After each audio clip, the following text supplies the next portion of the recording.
வணக்கம். ஜூன் 19ஆம் தேதி இன்னைக்கான 2வது பதிவு. பங்குச்சந்தையில் நடந்த சில விஷயங்களை விரைவாக பார்க்கலாம். முக்கியமான தகவல், நான் செபி ரெஜிஸ்டர்ட் அட்வைசர் கிடையாது. நம்ம சேனல்ல இருந்து எப்போதுமே ஸ்டாக் ரெக்கமெண்டேஷன்ஸ் கிடையாது. யூடியூப் சேனல் மட்டும் இல்லைங்க, மற்ற சோஷியல் மீடியா பிளாட்ஃபார்மான இன்ஸ்டாகிராம், வாட்ஸ்அப், டெலிகிராம்ல இருந்து கூட நாம ஸ்டாக் ரெக்கமெண்டேஷன்ஸ் வழங்குவதில்லை. மேலும் பணத்தை வாங்கிட்டு எந்த சேவையும் வழங்குவது இல்லை. பல போலியான குரூப் இயங்கிட்டு இருக்கு. தயவு செய்து ஜாகிரதையாக இருங்க. இந்த வீடியோவில் காட்டக்கூடிய அனைத்து கம்பெனிகளும் வெறும் இன்ஃபர்மேஷனல் பர்பஸ்க்காக மட்டுமே முதலீடு செய்யுங்கன்னு சொல்கிற வீடியோ கிடையாது. எந்த ஒரு முதலீட்லையும் ரிஸ்க் இருக்கும். ரிஸ்க் புரியாமல் இன்வெஸ்ட் செய்யாதீங்க. ரிஸ்க் புரியலன்னா தயவு செய்து இன்வெஸ்ட்மெண்ட்டை தவிர்த்துருங்க. நம்ம ருபி டிரைவர் சேனலை ஆதரிக்கிற அனைத்து நல்ல உள்ளங்களுக்கும் நன்றி. நம்ம மார்க்கெட் ஓப்பன் ஆகிறதுக்கு முன்னாடி உலக மார்க்கெட்ஸ் எப்படி இருந்ததுன்னு பார்க்கும்போது, நேற்று யூஎஸ் மார்க்கெட்ஸ் க்ரீனில் தான் க்ளோஸ் ஆகி இருந்தது. பெரும்பாலான யூரோப்பியன் மார்க்கெட்ஸும் க்ரீனில் தான் க்ளோஸ் ஆகி இருந்தது.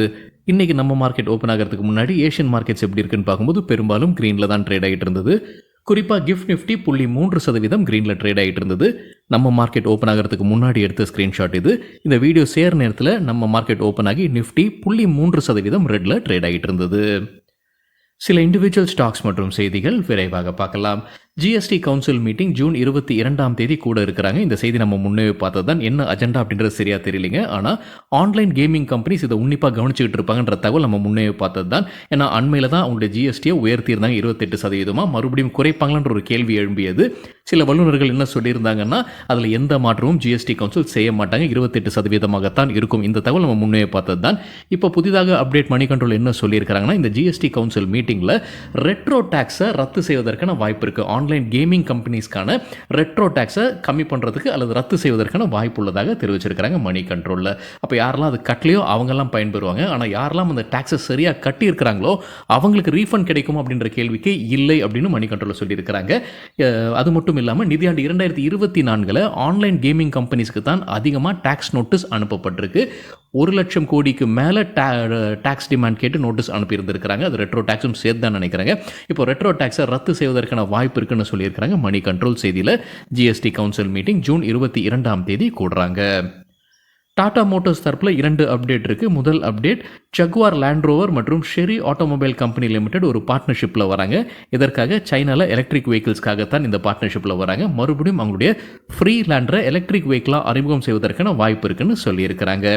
மற்றொரு அப்டேட் டாடா மோட்டார்ஸ் கிட்ட இருந்து என்ன வந்திருக்கு, கமர்ஷியல் வெஹிக்கிள்ஸுடைய விலையை உயர்த்துறாங்க. ஜூலை மாதத்திலிருந்து 2% வரைக்கும் உயர்த்துவதற்கான வாய்ப்பு இருக்குன்னு சொல்லியிருக்காங்க டாடா மோட்டார்ஸ் அவங்களுடைய கமர்ஷியல் வெஹிக்கிள்ஸுடைய விலையை.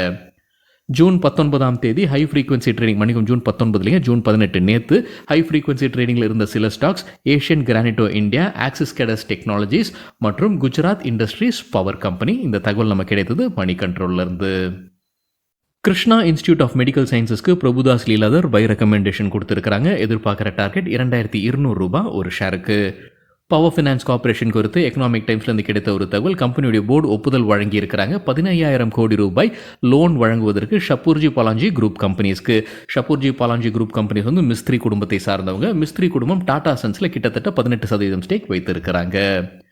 சன்சேரா இன்ஜினியரிங்கில் ஒரு பெரிய டீல் நடந்திருக்குன்னு சிஎன்பிசி டிவி 18 அப்டேட் கொடுத்துருக்காங்க. 750 கோடி ரூபாய் மதிப்பிற்கான ஷேர்ஸ் கைமாறி இருப்பதாக அப்டேட். அதாவது 11.6% ஈக்விட்டி ஷேர்ஸ், 62.53 லட்சம் ஈக்விட்டி ஷேர்ஸ் கைமாறி இருப்பதாக அப்டேட் கொடுத்துருக்காங்க சிஎன்பிசி டிவி 18. கிளான் ஃபார்மால் ஒரு பெரிய டீல் நடக்க இருக்குன்னு காலையில் வீடியோவில் நம்ம செய்தி பார்த்துருந்தோங்க. ஃபோசன் நிறுவனம் விற்பனை செய்வதற்கான வாய்ப்பு இருக்குன்ற செய்தியும் நம்ம பார்த்துருந்தோம்.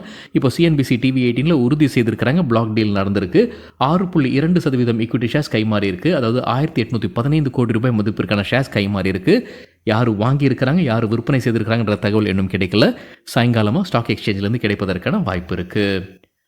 கண்டெய்னர் கிராப் இன்னைக்கு இன்ட்ராடேல 3% விழுந்திருக்குன்னு சிஎன்பிசி டிவி 18 தகவல் சொல்லியிருக்கிறாங்க. கண்டெய்னர் கிராப் விழுவதற்கு என்ன காரணம் சொல்லியிருக்கிறாங்க அவங்கன்னா, அரசு அவங்க ஷேர்ஸை விற்பனை செய்வதற்கு முதல்ல முடிவு எடுத்திருந்தாங்க. டைவெஸ்ட்மெண்ட் வழியாக டிஸ்இன்வெஸ்ட்மெண்ட் செய்ய போகிறாங்கன்னு. அதை இப்போ அரசு கைவிட்டிருப்பதாக தகவல் கிடைச்சிருக்கு. அதிகாரப்பூர்வ அறிவிப்பு வரலன்னு நினைக்கிறாங்க. ஸோ அதிகாரப்பூர்வ அறிவிப்பு இல்லாமல் இப்போ தகவல் வந்திருக்கு. அதான் ஒரு காரணமாக சொல்லியிருக்கிறாங்க 3% விழுந்ததற்கு. 31% ஸ்டேக்கை விற்பனை செய்வதற்கான வாய்ப்பு இருந்தது முன்ன அரசு. அவங்க கைவசம் 54% ஸ்டேக் இருக்குது. அதில் 31% ஸ்டேக்கை விற்பனை செய்வதற்கான வாய்ப்பு இருந்தது. இப்போ அதை அரசு கைவிட்டிருப்பதாக செய்தி வந்திருக்குன்னு சிஎன்பிசி டிவி 18 சொல்லியிருக்கிறாங்க. அது ஒரு முக்கிய காரணம் இன்ட்ராடேல 3% கண்டெய்னர் கார்பரேஷன் விழுவதற்கு. ஜி என்டர்டெயின்மெண்ட் இன்னைக்கு இன்ட்ராடேல 4% விழுந்தது. மணி கண்ட்ரோல் என்ன காரணம் சொல்லியிருக்கிறாங்கன்னா, சிஎஃப்ஓ ரோஹித் குமார் ராஜினாமா செய்திருப்பது தான் ஒரு முக்கிய காரணமாக சொல்லியிருக்கிறாங்க. இந்த செய்தியை நம்ம காலையில் வீடியோவில் பார்த்துருந்தோம். ஸ்னோமேன் லாஜிஸ்டிக்ஸ் குறித்து பிஸ்னஸ் ஸ்டாண்டர்ட்லேருந்து கிடைத்த ஒரு தகவல், கம்பெனியுடைய ப்ரொமோட்டரான கேட்வே டிஸ்ட்ரிக்ட் பார்க் ஷேர்ஸை வாங்கியிருக்கிறாங்க, ஸ்டேக்கை கூட்டுறாங்க. 3 லட்சம் ஈக்விட்டி ஷேர்ஸ் வாங்கியிருக்கிறாங்க, அதாவது கிட்டத்தட்ட 0.2%. இந்த டிரான்சாக்ஷனுக்கு பிறகு அவங்க கைவசம் கிட்டத்தட்ட 46% ஸ்டேக் இருக்குது. பிர்லா கேபிள்ஸ் தற்போது அப்டேட் இருக்குது. European Commission anti dumping duty போட்டிருக்கிறாங்க ஆப்டிக்கல் கேபிள்ஸ் உள்ளே வருவதற்கு, அவங்க நாட்டிற்கு உள்ளே வருவதற்கு, அது இந்தியாவிலேருந்து அங்கே போகும்போது அப்படின்னு பிர்லா கேபிள்ஸ்க்கும் அது விதிக்கப்பட்டிருப்பதாக அப்டேட் கொடுத்துருக்காங்க. 8.7%. முன்னே நம்ம ஒரு செய்தி பார்த்துருந்தோம், முந்தா நேற்று செய்தி பார்த்துருந்தோம். HFCலும் இதே மாதிரியான அப்டேட் கொடுத்துருந்தாங்க. ஆனால் HFCLக்கு அந்த வரி விலக்கு இருந்ததுன்ற அப்டேட் கொடுத்துருந்தாங்க. அது அந்த செய்தி வந்ததற்கு பிறகு HFCL ஸ்டாக்கும் நல்லா மேலே போனதையும் நம்ம பார்த்துருந்தோம். இப்போ பிர்லா கேபிள்ஸும் அதே மாதிரியான செய்தி, ஆனால் அவங்களுக்கு வரி விலக்கு இல்லை. European Commission anti dumping duty போட்டிருப்பதாக சொல்லியிருக்கிறாங்க ஆப்டிக்கல் ஃபைபர்ஸ்க்கு. பாரத் ஃபோர்ஜ் தற்போது அப்டேட் இருக்குது. அவங்க கூடுதலாக முதலீடு செய்கிறாங்க. பாரத் ஃபோர்ஜ் அமெரிக்கா இங்க்ல $40 மில்லியன் முதலீடு செய்கிறாங்க. அலுமினியம் ஃபோர்ஜிங் ஃபெசிலிட்டி விரிவாக்கத்திற்காகத்தான் இது பயன்படுத்தப்படும்னு சொல்லியிருக்கிறாங்க பாரத் ஃபோர்ஜ். மோத்திலால் ஓஸ்வால் சில ஸ்டாக்ஸ்க்கு அவங்களோட ரேட்டிங்ஸ் மற்றும் டார்கெட்ஸ் கொடுத்துருக்காங்க. மேக்ரோடெக் டெவலப்பர்ஸ்க்கு பை ரேட்டிங் எதிர்பார்க்குற டார்கெட் ₹1770. ஐசிஐசிஐ லொம்பார்டுக்கு பை ரேட்டிங் எதிர்பார்க்குற டார்கெட் ₹2100. வேதாந்தாக்கு நியூட்ரல் ரேட்டிங் எதிர்பார்க்குற டார்கெட் ₹500.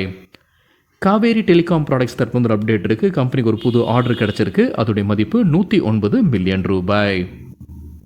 இண்டஸ் டவர்ஸ் குறித்து மணி கண்ட்ரோல்லேருந்து கிடைச்சிருக்கிற ஒரு தகவல், காலையிலே நம்ம செய்தி பார்த்துருந்தோம். இண்டஸ் டவர்ஸில் வோடோஃபோன் குரூப் வந்து ஷேர்ஸை விற்பனை செய்வதற்கான வாய்ப்பு இருக்குது இன்றைக்குன்னு, அது நடந்திருப்பதாக சொல்லியிருக்கிறாங்க மணி கண்ட்ரோலில்.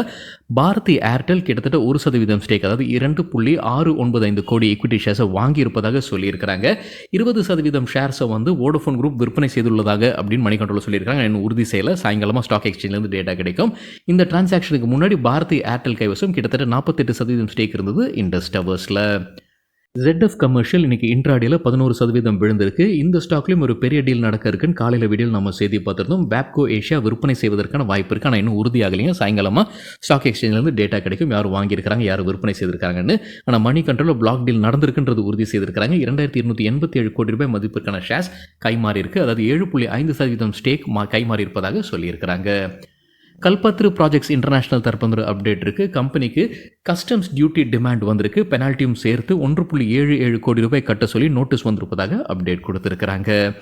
ஸ்ப்ரேக்கிங் லிமிடெட் தரப்பு அப்டேட் இருக்குது. ஒரு கிளைண்ட் கிட்ட இருந்து ₹15 மில்லியன் மதிப்பிற்கான ஆர்டர், யார் அந்த கிளைண்ட்னு சொல்லலை, ஒரு புது டொமஸ்டிக் கிளைண்ட்ன்ற அப்டேட் மட்டும் தான் கொடுத்துருக்காங்க ஸ்ப்ரேக்கிங் லிமிடெட். பல்ராம்பூர் சீனி மில்ஸுடைய ஷேர் பிரைஸ் 500 கடக்கும் அடுத்த 12 மாதத்துலன்னு பிரகாஷ் காபா சொல்லியிருப்பதாக CNBC TV 18 கிடைத்த தகவல். அவர் செபி ரெஜிஸ்டர்டுன்னு நினைக்கிறாங்க. CNBC TV 18 கிடைத்த தகவல், அடுத்த 12 மாதத்தில் 16% அதிகரிப்பதற்கான வாய்ப்பு இருக்குது பல்ராம்பூர் சீனி. அதோடைய ஸ்ட்ராங் சப்போர்ட் லெவல் 400 பக்கத்தில் இருப்பதாக சொல்லியிருக்கிறாரு பிரகாஷ் காபா. வருண் பீவரேஜஸ்க்கு CLSA பை ரேட்டிங் மறுபடியும் கொடுத்துருக்காங்க. எதிர்பார்க்குற டார்கெட் ப்ரைஸை உயர்த்தி இருக்கிறாங்க. ₹1977 இப்போ புது டார்கெட் ப்ரைஸ். தற்போதைய லெவலில் இருந்து 22% அதிகரிப்பதற்கான வாய்ப்பு இருக்குது.